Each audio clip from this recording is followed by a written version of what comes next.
అంగన్వాడీలకు AP ప్రభుత్వం అండగా ఉంటుంది అని AP IIC chairman Mantena Ramaraju అన్నారు. పశ్చిమ గోదావరి జిల్లా భీమవరంలో ఆయన మీడియా సమావేశంలో మాట్లాడుతూ ప్రభుత్వం అంగన్వాడీలకు అన్ని వసతులు పెంచుతుందన్నారు.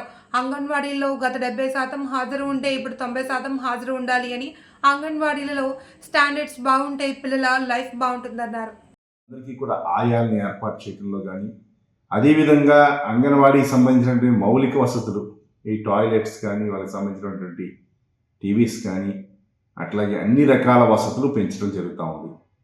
గతంలో కన్నా ఈరోజు ప్రభుత్వం చూసుకుంటే వాళ్ళకి కావాల్సినటువంటి సెల్ ఫోన్స్ ద్వారా వాళ్ళకి సబ్జెక్ట్ ఏదైనా పిల్లలకి చెప్పడానికి కూడా అవకాశం ఉన్నటువంటి వాళ్ళకు కూడా సుమారుగా 70-80 కోట్ల రూపాయలతోటి వాళ్ళందరికీ కూడా చేయటం జరిగింది. అదేవిధంగా నెట్వర్క్ ఏదైతే 5G నెట్వర్క్ కూడా సదుపాయం చేయడం, టాయిలెట్స్ కానీ ప్రతి ఒక్క మౌలిక వసతుల్ని కూడా చేయడం ఈ కూటమి ప్రభుత్వం తెలుగుదేశం పార్టీ వచ్చిన తర్వాత చేయడం జరుగుతుంది.